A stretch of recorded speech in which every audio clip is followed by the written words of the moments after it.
एक कुकुर तू दूबर काहे, दू घर के आवा जाही। इसका मतलब ही यही हुआ कि अगर आप जो है कि एक साथ दो नाव पे पैर रखेंगे तो ना घर के बचेंगे ना घाट के बचेंगे।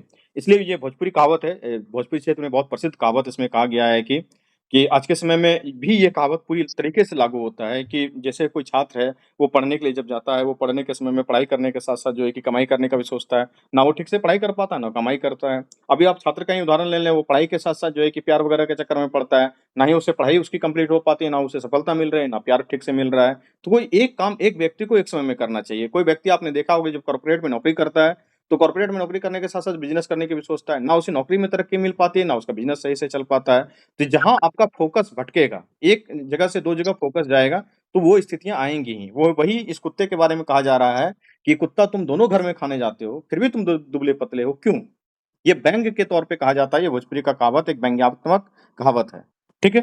तो इसको लिखना स्टार्ट करेंगे। महाभारत में जी। जो इंसानी रिश्ते हैं आज के समय में वो एक साथ जो है कि कई सारे रिश्ते को सँभालने की कोशिश करता है। लेकिन कोई भी रिश्ता में उसकी गहराई नहीं बन पाती है और जब स संकट का समय आएगा तो क्या उसको कोई रिश्ता काम करेगा क्या?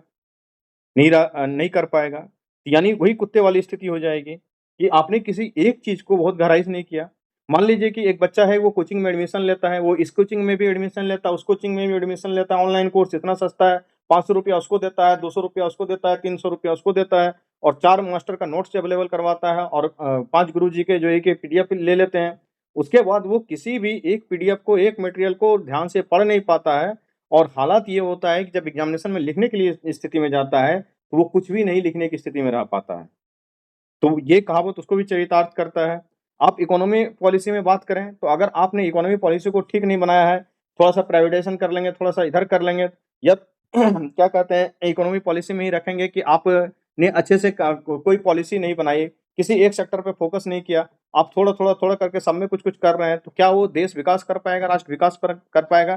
कुछ एक पॉलिसी बहुत अच्छी होनी चाहिए, तो वहाँ भी बनाने की ज़रूरत है। जैसे नेताजी लोगों का हालात आप देखेंगे, कभी एक्स पार्टी में, कभी वाई पार्टी में, कभी आया राम, कभी गया राम, ना ये पार्टी भरोसा कर रहा है उसके ऊपर, ना वो पार्टी भरोसा कर रहा है ऊपर, उसके ऊपर अंतिम वो थक हार जाता है। इसी तरीके से मनुष्य को भी चाहिए कि मानसिक स्वास्थ्य, मानसिक शांति के लिए किसी एक जगह व्यक्ति को टिक के स्थिर रह के काम करना चाहिए। वो शिक्षा के क्षेत्र में काम करे, बिज़नेस के क्षेत्र में काम करे, नौकरी के क्षेत्र में काम करें या पढ़ाई के क्षेत्र में काम करें, करियर के क्षेत्र में काम करें, प्रेम प्रसंग के मामलों में किसी के साथ काम करें, तो वो किसी भी एक जगह स्थिर होके टिक के जो है कि बहुत लंबे समय तक धैर्य के साथ काम करने की आवश्यकता है, ना कि इधर भी खाने की आवश्यकता है, ना उधर भी खाने की आवश्यकता है। कहावत भी है कि एक नाव पे जो है कि 2 नाव पे अगर सवार होंगे, तो ना इधर रहेंगे, ना उधर जा पाएँगे।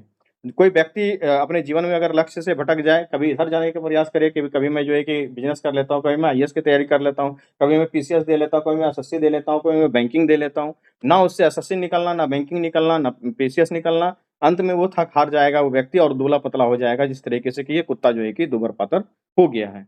तो यही भोजपुरी कहावत है, यह कहावत भोजपुरी में बहुत प्रसिद्ध कहावतों में से एक है। आज के समय में पूरी तरीके से यह व्यक्ति के ऊपर भी लागू होता है। जब इंसान एक साथ कई जगहों पे रिश्ते सँभालने की कोशिश करता है, ये मतलब कि कहीं एक भी ठिकाने पर जो है कि नहीं टिक पाता है, तब ये कहावत चुटकी में लिया जाता है। जो मज़ाकिया लहज़े में कहा जाता है कि कुत्ता तुम काहे दुबर हो गया है? इतना पतला क्यों हो गया है?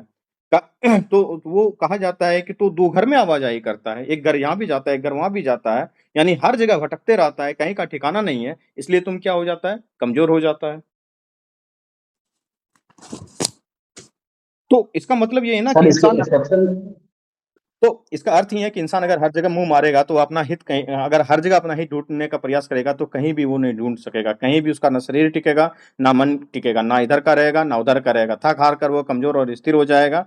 आज के समय में भी यह कहावत बोली जाए कि बहुत ज़्यादा प्रासंगिक हो गया है। आज भी आप देखते होंगे कि बहुत सारे लोग एक साथ कई सारे काम करने की कोशिश करते हैं। पढ़ाई के साथ क पैसा कमाने की हड़बड़ी उसकी लगी हुई रहती है। नौकरी के साथ-साथ बिज़नेस करने की जल्दबाज़ी उनको लगी रहती है या फिर एक साथ कई रिश्ते निभाने की कोशिश करते हैं। लेकिन उस सब में इतना उलझल जाता है, इतना उथल-पुथल हो जाता है कि वो कहीं का नहीं रह पाता है और पूरी तरीके से कहीं एक जगह टिक ही नहीं पाता है।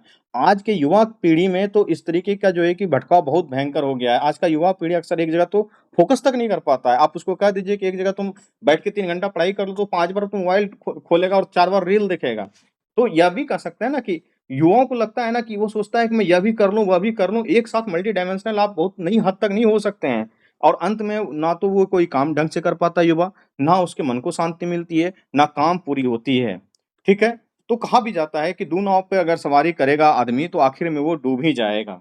छात्र जीवन में भी इस तरीके से होता है कि कई कोचिंगों में लोग ऑफलाइन, ऑनलाइन कोर्सों में रजिस्ट्रेशन तो करा लेते हैं, किसी भी एक विषय पर वो फ़ोकस बिल्कुल भी नहीं कर पाते। तो जो परीक्षा क्या होता है छात्र जीवन में, वो लगातार एक कोचिंग का नोट्स, दूसरे कोचिंग का नोट्स लेता है और परिणाम स्वरूप वो जब परीक्षा में परीक्षा देने जाते हैं, तो वो कहीं भी फ़ोकस नहीं कर पाते हैं, इसलिए वो असफल हो जाते हैं। इसी तरीके से रिश्तों में भी देखा जाता है कि कुछ लोग एक समय में ही कई सारे रिश्तों बनाने की कोशिश करते हैं और किसी भी एक रिश्ते में ना तो उसका भरोसा जम पाता है, ना रिश्ते में घनिष्ठता आती है और जब समस्या आती है, तो कोई भी एक उसके साथ खड़ा नहीं होता है। यह आपको प्यार प्रसंग, सामाजिक जीवन में हर जगह दिख जाएगा। आप नेताजी का बात कर लें तो वो हमेशा इस पार्टी से उस पार्टी, उस पार्टी से उस पार्टी में चल जाते भटकते रहते हैं, वो दल-बदल की प्रक्रिया को अपनाते रहते हैं, लेकिन किसी भी एक पार्टी में उसका जो है कि कोई लॉयल वोट सपोर्ट क्रिएट नहीं हो पाता है। वो किसी इन्फ्लुएंस वगैरह में जीत तो ज़रूर जाते हैं, लेकिन उनका अपना बेस खत्म हो जाता है और जिस दिन ऊपर से कोई हाथ रखा हुआ खत्म हो जाता है, तो उस दिन उस नेता का भी करियर खत्म हो जाता है। वो आया राम गया राम की स्थिति में वो पूरी तरीके से खत्म हो जाती है।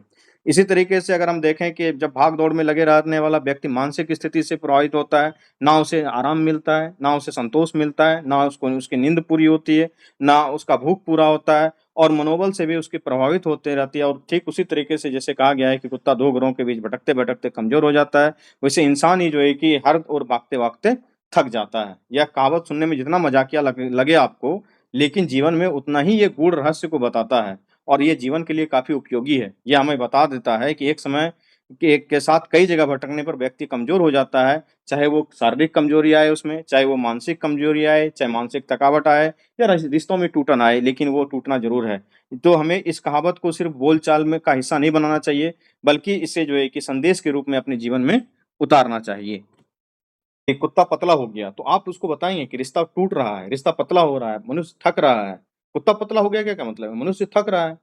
तो इस तरीके से जब आप ऐसे को लिखेंगे तो आप एक अच्छा मार्क्स पाने का ज़रूर हकदार बन जाएँगे। वही है कि चीज़ों को कोई रिलेट नहीं कर पाएँगे, जो कहावत है, कहावत को उसको अगर आपने कोरिलेट नहीं कर पाया, उसके मीनिंग को सही से नहीं समझ पाया और जो उसके परिप्रेक्ष्य में आपने जितना ही एग्ज़ाम्पल दिया हो, 10 एग्ज़ाम्पल, 5 एग्ज़ाम्पल जितना भी आपको समझ में आता है, उतने एग्ज़ाम्पल को अगर आप दे के लिख देंगे, तो काम बन जाएगी। बहुत बच्चों को देखते हैं कि वो एग्ज़ाम्पल नंबर 1, एग्ज़ाम्पल नंबर 2 करके ऐसे करके लिख देता है ऐसे में। जी नहीं, वो आप पैराग्राफ चेंज करते जाइए, इंटरकनेक्टर लाइन देते जाइए, पैराग्राफ बाय पैराग्राफ चलते जाइए और अपने उदाहरण को बढ़ाते जाइए। पॉजिटिव पक्ष में जा रहे हैं या नेगेटिव पक्ष में जा रहे हैं, हालाँकि यह भी कहा जा सकता है कि इनके कुछ नकारात्मक पहलू भी हैं। फिर वहाँ से आप 1, 2, 3, 4, 5, 6 करके उसके बाय पैराग्राफ पैराग्राफ चेंज करते हुए या पॉइंट पॉइंट को चेंज करते हुए आप उसको लिखते चले जाएँ, लेकिन ऐसे में उस तरीके से जीएस वाला आंसर का शैली बिल्कुल डेवलप ना करें। ऐसे एक फ्लो का चीज़ होता है हमेशा से। इस बात का बहुत ध्यान रखें और जितना हो सके कोटेशन वगैरह दे सकते हैं। इसी में जैसे कि हम लोगों ने चर्चा किया कि चलती चाके देख के दिया कबीरा रोए और 2 पाटन के बीच में जो गया साबुत बचा ना कोई। तो इसको आप लिखेंगे, अगर आप इसको लिखते हैं तो 2-3 नंबर तो आपको उसमें बढ़ जाएँगे। अगर 3-4 इस तरीके से शायरी, शेरो-शायरी, कविता, कहानी अगर कुछ याद है तो 5-10 नंबर तो आपको ऐसे में वो खुद ही इंक्रीज़ करा देगा। तो इस तरीके से जो है कि आपको ऐसे लिखने की आवश्यकता है। आप सिर्फ़ एक लाइन जानिए कि अगर आपने अच्छे से अपना सारा कॉपी लिख के भर दिया, सारा क्वेश्चन को टैकल कर लिया, तो आप इंटरव्यू देने के लिए जा रहे हैं। ये तय हो गया। अगर आपने थोड़ा-सा भी अच्छा आंसर लिख दिया और डीआई गलत नहीं हुआ एक भी और एसे आपने अगर ठीक से लिख लिया, तो आप समझ लीजिए कि फाइनल सिलेक्शन की ओर बिल्कुल बढ़ रहे हैं, क्योंकि इसके बाद जो अगला स्टेप इंटरव्यू होना है, वो बहुत टफ नहीं होता है। वो एक गेम है स्मार्टनेस का, वो हम लोग सिखा देंगे। उसमें हम लोग बहुत एक्सपर्ट हैं उस मामलों में, इंटरव्यू सिखाने में। किस तरीके से आप इंटरव्यू में बातों को घुमा के लेके निकल जाएँगे, उसमें उसको हम उसमें हम लोग आप लोगों को एक्सपर्ट बना देंगे। लेकिन अभी यही है, एकदम गाँठ बाँध के चलिए कि 5 मिनट के अंतर्गत शॉर्ट क्वेश्चन, 18 से 20 मिनट में लॉन्ग क्वेश्चन को लिख के बना के खत्म कर देना है। जो जीएस 1 का सेक्शन है, उसमें 45 मिनट के आस-पास में डीआई बिल्कुल बन जाना चाहिए, शुद्ध-शुद्ध, साफ-साफ और अच्छा से एकदम सही-सही बन जाना चाहिए और 1-1 घंटा में जो है कि दोनों बनाने का कोशिश कीजिए। उसमें 7 मिनट 10 मिनट इधर-उधर आप एडजस्ट कर लेंगे। कॉपी में जो भी लिखिए उसको हो सके टाइम मिले तो हाइलाइट वगैरह ज़रूर कर लीजिए और लिखते समय ही जो इम्पोर्टेंट पॉइंट लगता है उसको हाइलाइट वो अंडरलाइन कर लीजिए। आपके पास हाइलाइटर क्या रहेगा, आप अंडरलाइन ही कर सकते हैं। कोई एक कलम चूज़ कर लें, 1 से 2 कलम रखें अपने पास और उस कलम से लगातार प्रैक्टिस करें। उस कलम को कुछ देर तक आप चला के भी रख लें, क्योंकि आप एग्ज़ामिनेशन हॉल में अगर नया कलम उसी कंपनी का या सेम कलम खरीद के लेके जाएँगे, वो चलने में दिक्कत करता है। तो आप उसे बढ़िया से प्रैक्टिस कर लेंगे, जैसे युद्ध में जाने से पहले सैनिक पहले अपना हथियार तेज़ कर लेता है, उसी तरीके से आप भी जो है कि अपना कलम वगैरह जो आपका हथियार है, उसको तेज़ कर लें, कैलकुलेटर वगैरह चलाने के लिए अच्छे से सीख लें और जो फ़ोटोस्टेट वगैरह करवाने के लिए बोला गया है, अपने एडमिट कार्ड का उसको करवा के लेके रख लें और आराम से निश्चित तौर पे आप जाएँ और कोई भी क्वेश्चन चाहे आए या ना आए, लिख के ज़रूर आना है, इस बात की गारंटी रखिए। 5 मिनट हो गया तो उस क्वेश्चन को छोड़ देंगे, फिर अगले पे बढ़ेंगे। ऐसा नहीं है कि एक क्वेश्चन में जान रहे हैं तो ज्ञान दे रहे हैं, अगला क्वेश्चन ही छोड़ के आ गए। क्वेश्चन छूटा तो समझिए कि आपका सफलता का दर घटा। अगर आपने लॉन्ग क्वेश्चन छोड़ दिया तो आप सफलता बहुत मुश्किल हो जाएगी क्योंकि अगर लॉन्ग क्वेश्चन छूट जाता है और बहुत बेहतर आप आंसर नहीं लिखते हैं तो फिर दिक्कत हो जाता है। इसलिए एवरेज ही आंसर लिखिए लेकिन सारे क्वेश्चन को लिख के आइए। इसी शुभकामनाओं के साथ हम लोग आज क्लास को अंत करते हैं और मिलते हैं फिर आगे।